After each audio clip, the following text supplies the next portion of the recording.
This track can bite you. Yesterday in practice, Eliseo Salazar, look at the top of your screen, slams the wall in turn 3, rides along the wall through turn 4 before the bank straightaway sends him down to the track apron.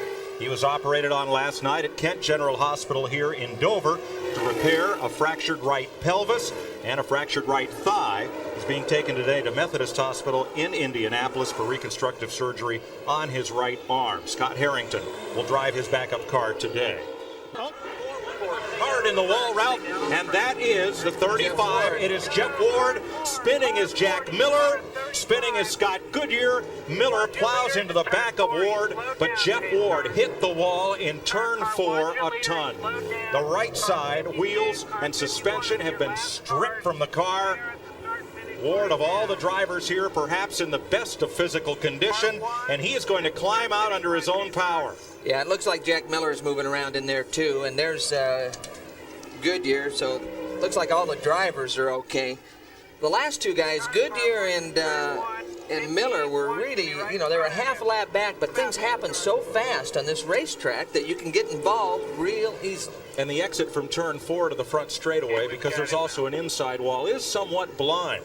So chances are the drivers, even though they have radio control with their spotters, they don't see the incident until they come onto the straightaway. Well, that's one of the tough things about these mile tracks. It's hard to look across the corner to see what's happening on the exit as you're entering because you got your hands full. Here we've got a shot of it. Ward, that's the tail end. Ward's up against the wall, so we don't see him get in it, but you see him sliding down the racetrack. Now, this is a front straightaway. He got in trouble in the middle corner. Luyendyk on the inside. He gets by without a problem. What we don't see from this angle is how these guys are getting out of the throttle. There comes Jack. He spun 360 and clips what's left of the back of the car. Boy, Sam Schmidt just snuck through there on the inside. Steve Knapp, that has just got past. Here we are. There's Wardy up against the wall. You can see the tires coming down the racetrack. Goodyear's back there. Now, here comes Jack Miller on the outside. Goodyear sort of moved up into Jack, and they made contact, and both got involved. I think the reason Goodyear ended up into Miller is he ran over the wing from Ward's car. That had to do damage. Well, this is inside Goodyear. Now, this is inside Goodyear.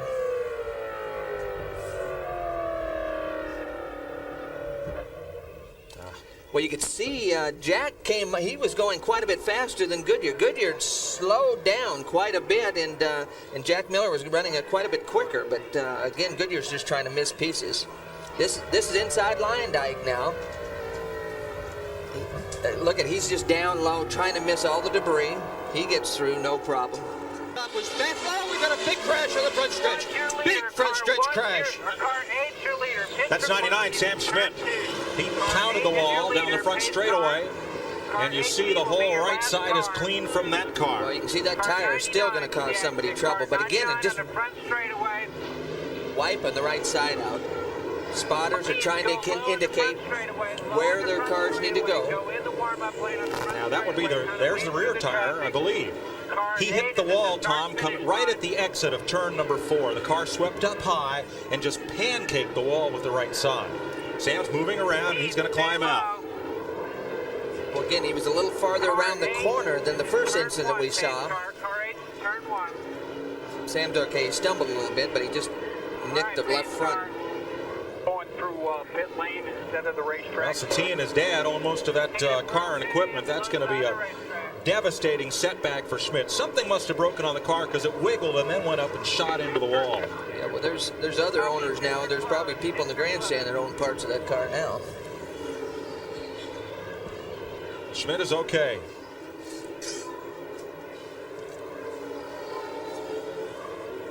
They've had a pretty decent season, the races that they've been running at the finish. But he has 7 DNFs in 11 career IRL starts, make that 8 for 12 now. Okay. If you'd been sitting on top of the wall, here's what you would have seen. This is coming out of turn 4. Oh, the thing got sideways. The back end jumped loose, and he had to try to catch it. We used to have a camera in that location. Not a cameraman, folks, but a camera. To fit in, but Billy, it's got to be tough to watch your car out there. It's fun to see that it's doing decent, but I'm sure you'd like to be in it. Oh, we got trouble. Ouch. Turn 2. Wow. A grinding crash out of turn 2. 2 cars involved. That was Cheever on the outside that slammed the wall real hard. And there's a car, 2 cars down to the inside. Cheever's shaking his fist at Gregoire. Well, and yeah, that's Gregoire and Billy's car. They're both moving around trying to get out of these things, so they're all right. The one I'm surprised at is Cheever. Cheever's got to be stunned just a little bit because that thing hit the wall hard. Go low on the back stretch, slow it down. There's debris everywhere. They were battling for 3rd place. Make that 4th place behind Hamilton. Well, this is Eddie Cheever right here, again, to get out and to be able to reach down and feel if your leg's still there. I mean, there's not much left of that race car. And Gregoire in his first race for A.J. Foyt while battling Cheever for 4th. Cheever, you can see he's shaking his head a little bit. He thinks that maybe he wasn't the cause of that accident at this point. And you see them wheel to wheel, side by side. There's just not enough room. No, They're both fighting for the same spot and touch wheels. Again, from that angle, it didn't look nearly as severe as it did from the live angle, the other angle we saw. Looked like they just ran out of racetrack. You know, Eddie was coming down, and the car on the bottom is naturally, you know, the gravity wants to take it up the bank, and they just ran out of room. It's very unfortunate. It looked like Greg realized that he wasn't going to be able to get the pass done. He was actually trying to sneak back out of that situation, and, you know, it doesn't take much of a wobble when they're running that close, but it's amazing these guys feel good enough to run that close to each other when they're running, you know, the speeds they're going on a mile over. Here they go. Again, you can see Eddie get slammed up into the wall.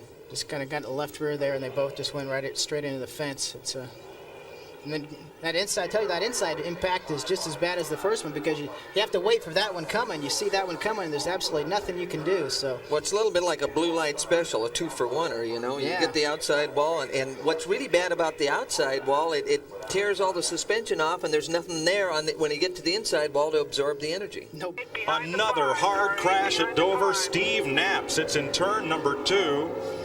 Another hard impact with the wall for the Rookie of the Year at Indy, who was having a fine run here. A green flag pit stop dropped him down 3 laps off the leader, but he was coming back and was in 8th place. Yeah, they're doing a tremendous job. Steve was doing an outstanding job. The crew was extremely happy all weekend with Steve in the car, and it looks like they're working on it a little bit. He's a little taller. He's a tall guy compared to a lot of these drivers, and again, it looks like they're working a little bit to get Steve out of that race car. Now, when the caution came out, Scott Sharp was on pit road, and per the IRL rules, that it was approved for him to pit. The way this rule works, Tom, they close the pits when the caution is out. That's so that the field can be gathered up by the pace car, and then everyone pit at a safe speed.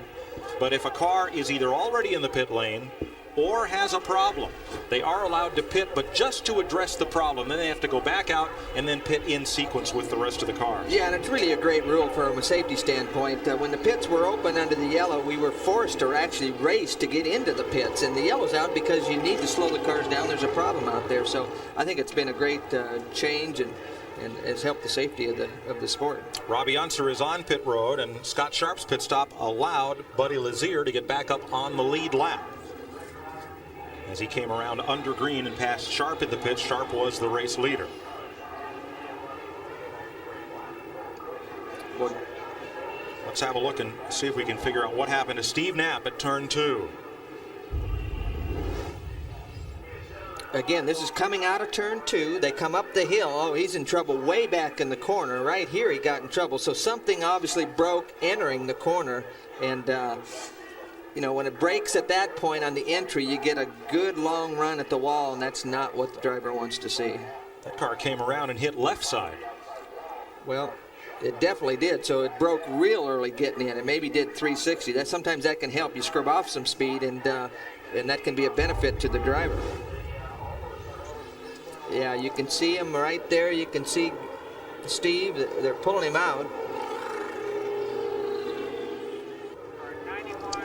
The car-eating Monster Mile has claimed another one. Robbie Unser running in the top 5. At turn 4, the exit of turn 4, the car spun, and you can see the impact from the left side of the car, destroying the car. Robbie is okay. Well, he's actually addressing his left foot in that situation. He got out slow, but you could see how the left front had been pushed all the way into the tub area. And Car car owner owner Eddie Eddie Cheever obviously concerned. He's now lost both cars today at the Monster.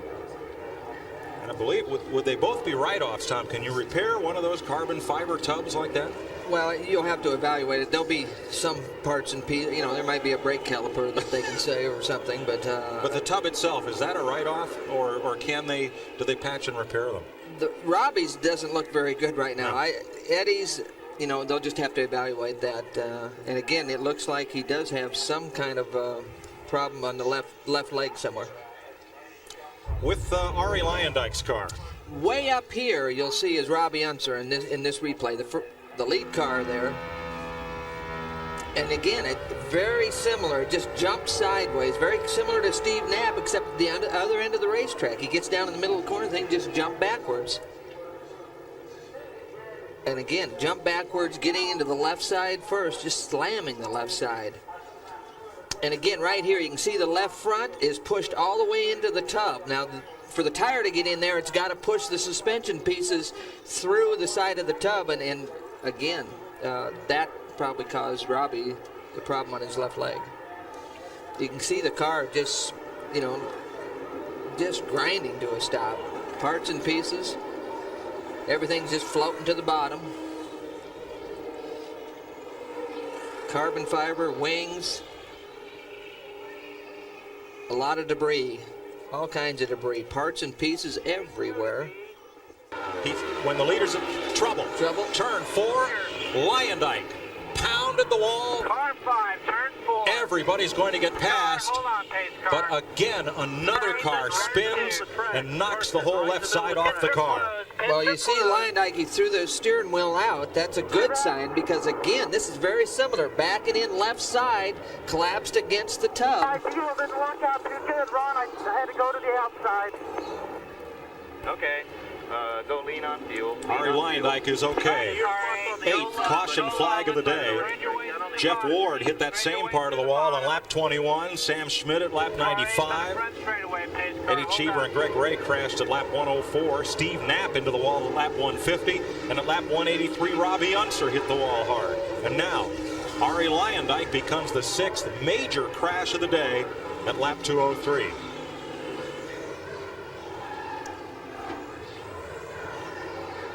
I can't tell there. Luyendyk looks a little disgusted. I don't know if he's disgusted with himself, the car, the racetrack, or one of the other drivers. Pits are open. Pits are open. You got him, pace car. Good job.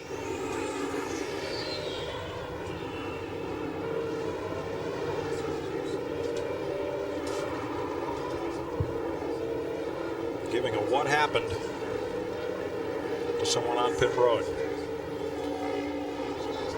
There is Luyendyk's crew, and let's go on board with Arie Luyendyk. This is down the back straightaway here. Entering turn 3. Oh, you can hear it sounded like the motor locked up or something. It just stopped all of a sudden and jumped the back end sideways. So it almost sounded like the motor froze up right there. And when the back wheel stops spinning, the back catches the front. As we saw in the 11th position, now the battle is tightened up once again between the Kelly Racing Team. Trouble! Your leader, Scott Sharp, spins coming out of turn number 3 and into turn 4. Very slow spin. It kind of happens slowly.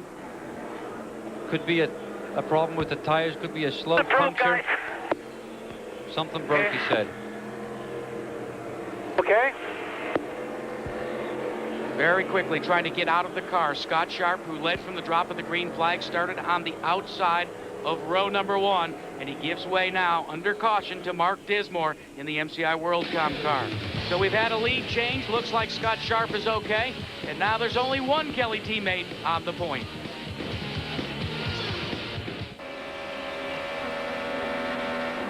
Gregoire. Oh, Eddie Cheever. Pits are closed. Car 28's your leader. Move out, pace car. Eddie Cheever has crashed into the wall here at the Dover Downs International Speedway, bringing out the second caution of the afternoon. Cheever making contact with another car, and this will slow things down. At the time, Cheever was posted in the top 10. We'll get a good look at it right here. Watch Cheever go around the outside with Robbie Unser and Scott Harrington. Slow down. And then all of a sudden, there's Hollansworth in the back end. The closing rate of the guy behind when the guy in front slows down is so big. That's exactly what happened. Cheever thought he could make the outside move, had to get out of the throttle. Hollandsworth was on it hard, hit him from behind, and it's not a big crash, but it put him out. And Billy Boat almost got into the back of Hollandsworth. You may have experienced this and yourself. then look at this. The guy underneath Cheever just missed him, and that was Buddy Lazier. You've had this happen to yourself sometimes on the interstate when you got a slower car in the left-hand lane and you close. Here's but Buddy. you do it 3 times slower than it happened here. 3 of the top 4 in the points race now have had some problems as you see Cheever get up into the wall. Now watch the yellow car right on the high side. That yellow car is your point leader, Scott Goodyear. Boy, did he just sneak through.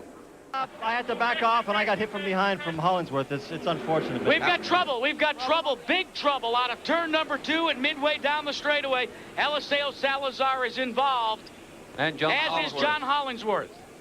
Tice Carlson also being called into play. You can see him in the left-hand side of your screen. You see Hollandsworth is moving around. That's definitely a good sign. And how about Eliseo Salazar? A year ago in practice before this race, he was also involved in a very serious crash. Hollandsworth showing his disappointment there with his fist. This, for Salazar, was supposed to be the final stage to his rehabilitation after having so many bones in his body broken in this crash a year ago. Comes back and now involved in an early incident with Hollandsworth. Of one of the cars involved, John Hollandsworth. Here's why.